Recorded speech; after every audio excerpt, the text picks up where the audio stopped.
Daddy, why didn't anyone come? Did I do something wrong? Clara's trembling voice broke through the grand silence of the Harrington mansion, a silence so heavy it seemed to crush the pink balloons drifting aimlessly above rows of empty chairs. Edward Harrington, the man the newspapers called the most ruthless pharmaceutical king of the East Coast, felt his chest tighten in a way no business rival had ever managed to make him feel. He glanced at his Rolex again. 2 hours had passed since the party was supposed to begin. Not one child had come. The Princess Castle cake sat untouched, its frosting beginning to sag under the weight of time. The $1,000 entertainer leaned against the wall, scrolling his phone, bored out of his mind. Edward's eyes fell on his daughter's fragile frame in the custom wheelchair, the cruel reminder of the accident that had taken his beloved wife and left his only child unable to walk. He tried to hide his despair, adjusting his Italian silk tie as though appearances could save them from humiliation. But Clara's small hands tightened on the armrests, her eyes searching his for answers he couldn't give. The truth was vicious and simple. The city's elite had abandoned her because her wheelchair made them uncomfortable, because disability was a mirror they refused to look into. Edward swallowed the lump in his throat, guilt gnawing at him for ever believing these people were friends. Clara's lower lip quivered as she whispered, "Maybe they just got lost." He forced a smile, but inside he was drowning.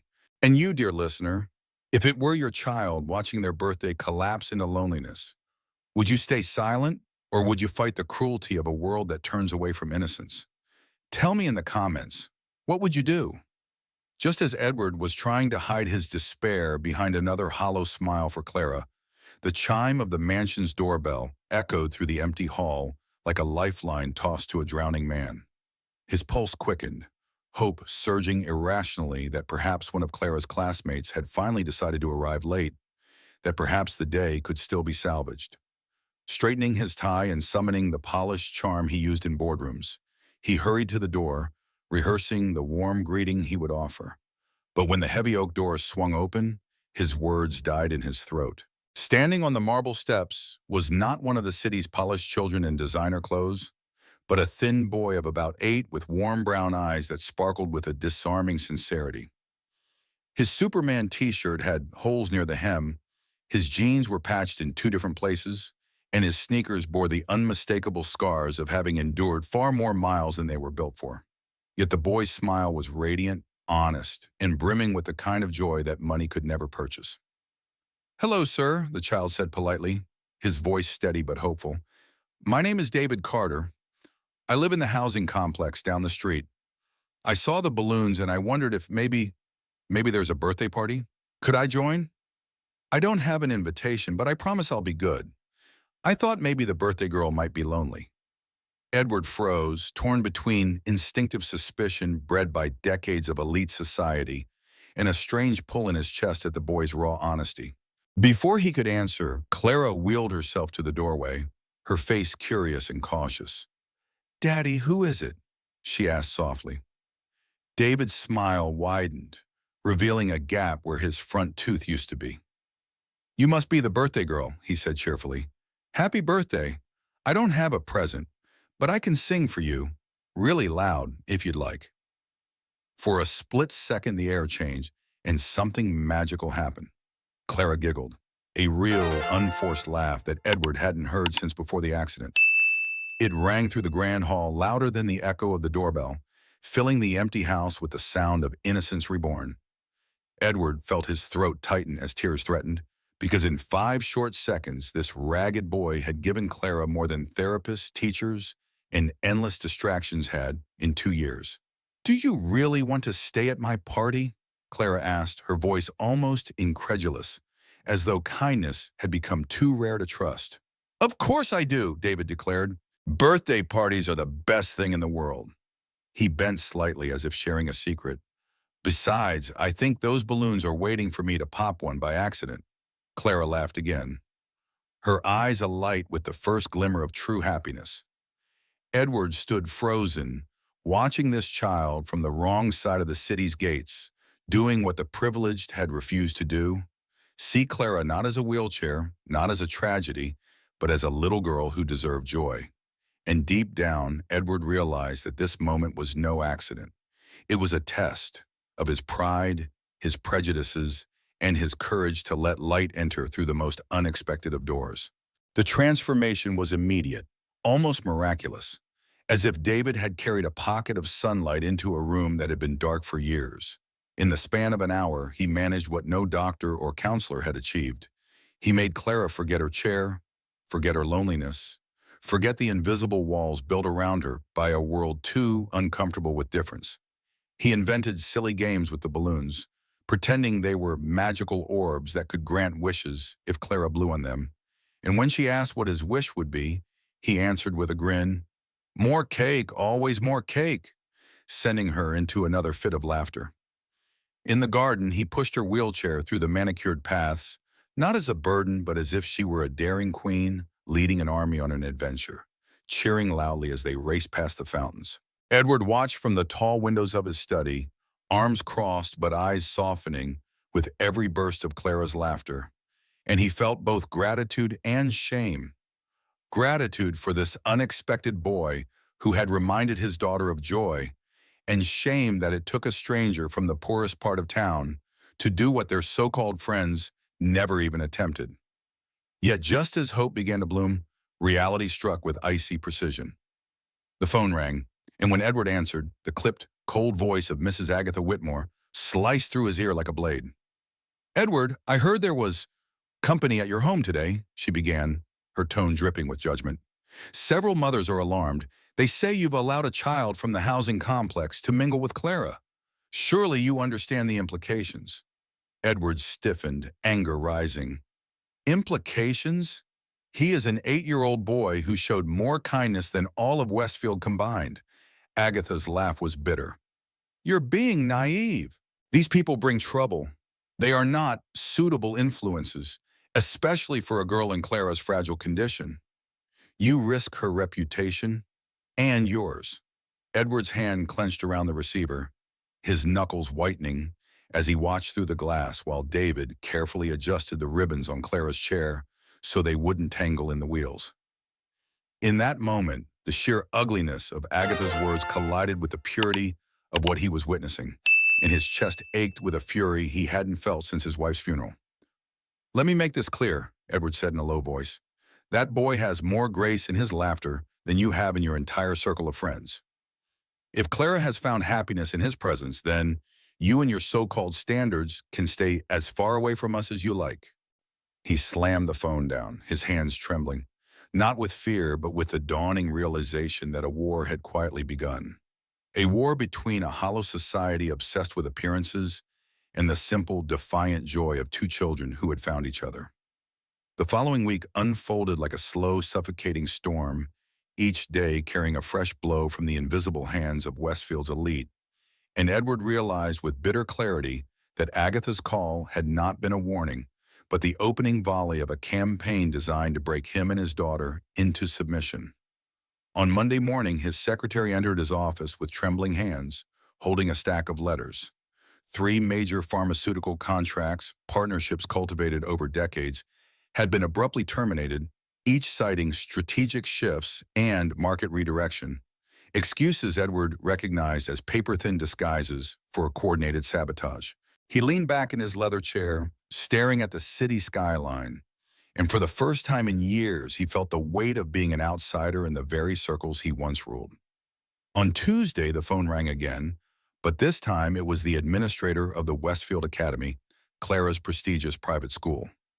Mrs. Langston's voice was coated with false sympathy as she explained that concerns had been raised about inappropriate social associations, and that it might be best if Clara reconsidered certain friendships for the sake of the school standards. Edward bit back his rage, his mind flashing to Clara's radiant laughter with David, and he replied in a voice so sharp it made the administrator falter. "The only inappropriate behavior here is teaching children to measure worth by wealth and bloodlines." Yet despite his defiance, he knew the words would not shield Clara from cruelty. Wednesday proved him right when Clara returned home from school, with her eyes red from tears, her small hands trembling as she tried to push her wheelchair faster up the marble steps. "Daddy," she whispered, collapsing against him. The girls at school said I can't sit with them anymore. They called David a name, a bad one. And they said if I keep being his friend, they'll never talk to me again. Her sobs soaked into his shirt, and Edward felt something snap inside him, a raw, primal anger that no business rivalry had ever ignited. His daughter was being punished not just for her disability, but for daring to love someone society had branded unworthy. Thursday, the humiliation turned public when Edward received a letter from the exclusive golf club he had been part of for 15 years. They politely suggested that he might want to reconsider his social priorities before renewing membership, a veiled threat dressed up as formality. He tore the letter in half, letting the pieces scatter across the polished floor. But even as he did, a voice in his mind whispered, they would not stop. Each move was deliberate, designed to isolate him, to make him question whether standing beside David Carter's family was worth the price. That night, he poured himself a glass of whiskey and stood by the window, watching Clara and David from afar as they played in the garden under the moonlight. David was pushing her chair through the grass, both of them pretending to be race car drivers, speeding toward victory, their laughter rising into the night like a hymn of defiance. And as Edward watched, the knot in his chest loosened just enough for clarity to settle in. If the price of protecting this friendship was exile from the hollow rituals of Westfield's elite, then so be it. The truth was, he had spent years in a gilded cage, mistaking their approval for belonging, when in reality, they had abandoned him the moment tragedy struck. But David had not. That boy, with patched jeans and a missing tooth, had crossed the gates not to gain anything but to give his daughter back her joy. Edward set down his glass and made a decision. He would not allow Clara's happiness to be stolen by the same people who feared compassion more than poverty. Tomorrow he would seek out the Carter family, not as a CEO searching for alliances, but as a father desperate to understand the source of a courage that put Westfield's finest to shame. The next morning, Edward drove his sleek black sedan away from the manicured avenues of Westfield into streets he had never traveled before, each block stripping away layers of privilege until he reached the low brick buildings of the housing complex that many of his peers spoke of only in whispers. He parked and stepped out, his Italian shoes crunching against cracked pavement, feeling strangely out of place yet compelled forward by the image of Clara's tear-streaked face and David's unwavering kindness. The Carter apartment was on the third floor, its door painted blue though the paint had chipped with age. When he knocked, it was opened by a woman with silver hair tied neatly in a bun, her eyes calm but sharp with wisdom earned from decades of hardship. "Mr. Harrington," she said, her accent warm and deliberate, "David told me you might come." This was Grandma Evelyn, and though her clothes were simple, she carried herself with the dignity of a queen. Inside, the small apartment was spotless, every surface cared for, every corner filled with evidence of love rather than wealth. Family photos, a crocheted blanket folded over the couch, the faint aroma of simmering soup. "I owe you an apology," Edward began awkwardly, his commanding presence faltering in her presence. "My daughter's friendship with David has stirred trouble, and your family is paying a price you should not have to pay." Evelyn shook her head gently. "Child, we have paid heavier prices than gossip and cruel words. People have tried to make us feel small our whole lives, but we taught David that dignity is not given by others. It is held within, and no one can take it unless you hand it over." Edward felt her words pierce through the armor he had built across decades in the boardroom, words that echoed with the same moral clarity his own world had long abandoned. Just then, the door opened and a tall man entered, his hands stained with grease, his construction uniform streaked with dust. Samuel Carter, David's father, looked weary but stood with a pride that needed no defense. "Mr. Harrington," he said, extending a calloused hand, "my boy tells me your daughter has become his best friend. I want you to know we don't seek charity, we work for what we have." Edward clasped his hand firmly, surprised by the strength in Samuel's grip and the sincerity in his eyes. "I know that," Edward replied, "and it is why I want to ask you something. My company is expanding its community programs, and I need someone who understands real struggle, someone who knows what people truly need. You may not have a diploma, but you have something far rarer: integrity. I'd like you to help lead these projects.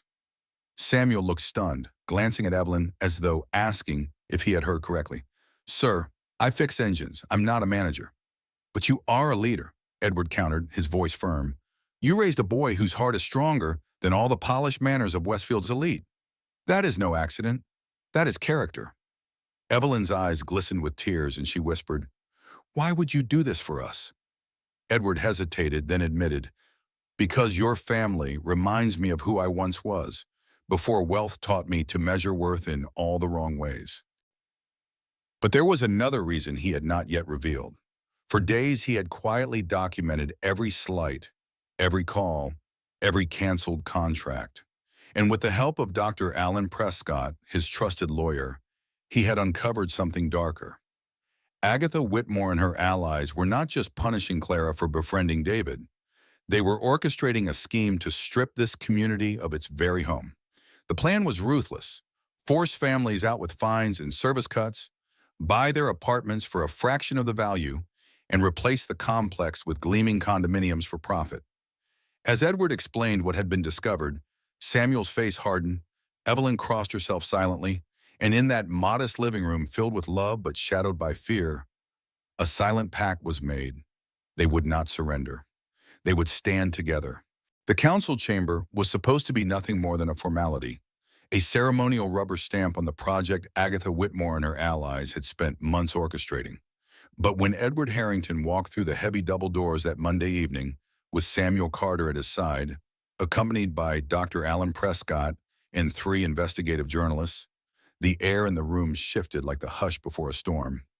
Agatha, seated in the front row, with her pearls gleaming under the fluorescent lights, tightened her grip on her Chanel clutch, her painted smile faltering just slightly as she watched Edward stride toward the podium. Mr. Harrington, this meeting is nearly concluded, Mayor Collins announced impatiently, but Edward's calm, commanding voice cut through the chamber with the weight of unassailable authority. Then it's the perfect time to add what you've conveniently left out, he said, motioning to Dr. Prescott, who carried a thick leather folder. The journalists began setting up their cameras, and murmurs rippled across the rows of spectators. Prescott opened the folder and pulled out documents, audio recordings, and emails that spelled doom for the pristine reputations of Westfield's so-called finest. Council members, Prescott began, his tone steady and precise, what you are about to see and hear demonstrates not only a coordinated scheme of discrimination, but federal crimes against the families of this housing community. The first recording played, and the chamber gasped as Agatha's unmistakable voice echoed through the speakers. Make their lives so miserable that they will have no choice but to accept our offers, cut off their services, raise their fines, whatever it takes. Agatha's face drained of color, her mouth opening in protest, but the federal agent standing by the wall stepped forward and declared, This evidence was obtained legally under court authorization. Mrs. Whitmore, you may want to remain silent. Then came the emails, communications between Agatha, real estate developer Gregory Steele, and several council members, discussing in chilling detail how to accelerate the eviction process and ensure the undesirable elements were swept out of Westfield. The room erupted in angry murmurs, reporters scribbling furiously, cameras flashing as Steele tried to rise discreetly from his seat, only to find 2 federal officers already blocking his path. Prescott continued relentlessly, revealing falsified appraisals, contracts designed to cheat families out of fair market value, and secret kickbacks funneled to officials who had agreed to push the project through. Edward finally stepped to the microphone, his voice steady but laced with controlled fury. For weeks you have tried to destroy my company, isolate my daughter, and humiliate my family because she dared to befriend a boy whose only fault in your eyes was his poverty and the color of his skin. While you wasted your energy on cruelty, I documented every illegal move you made. Tonight the masks fall. His eyes locked on Agatha, who sat trembling, her knuckles white as she clutched the armrest. You thought you could erase a community to feed your greed. But what you failed to see is that true strength does not come from wealth or status. It comes from integrity, from families like the Carters, who have endured with dignity what your money could never buy. Gas filled the room as another recording was played, this time a private conversation between Agatha and her allies, where they mocked families from the housing complex, calling them parasites and plotting to cleanse Westfield. The ugliness of their prejudice now reverberated across every wall of the chamber, undeniable, inescapable. Reporters leaned forward eagerly, capturing every word, while the federal agents began handing out warrants. The mayor, pale and sweating, tried to adjourn the meeting, but his voice was drowned out by the sound of handcuffs snapping around wrists once thought untouchable. Edward turned to Samuel, who stood tall with quiet pride, and Clara, watching from her chair with David's hand firmly in hers, her young eyes wide with the realization that justice was no longer just an idea. It was unfolding before her. And as Agatha was led past the cameras, her face twisted with the shock of a queen dethroned, Edward knew this was only the beginning, because the war for dignity had been won, but the battle to heal a wounded community had just begun. Months later, the city of Westfield no longer looked the same. The gleaming towers of privilege still stood, but their shadows no longer silenced the voices of the forgotten, for the housing complex had been preserved and transformed into a thriving community center where children played freely, families found health care and education, and Samuel Carter now served as director of outreach programs with the dignity of a man finally recognized for his true worth. Edward Harrington's company, once a symbol of ruthless profit, had become a model for compassionate business, providing affordable medicines to thousands while still flourishing beyond expectation. And for the first time in decades, Edward felt that his wealth had a soul. In the Harrington garden, Clara and David sat side by side, working on a school project about friendship, their laughter rising like music above the roses. Their bond had become a symbol of hope throughout the city, a reminder that innocence and courage could break barriers built by centuries of prejudice. And across town, Agatha Whitmore sat alone in a modest apartment, stripped of fortune, status, and influence, a fallen monument to arrogance, her name now spoken only as a warning of what happens when cruelty masquerades as power.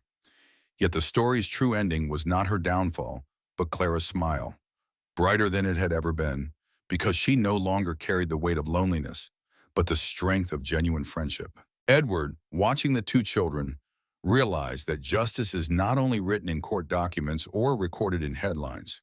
It is written in the simple defiance of kindness against cruelty, in the courage of a boy who dared to knock on a mansion's door, and in the heart of a girl who chose to laugh again.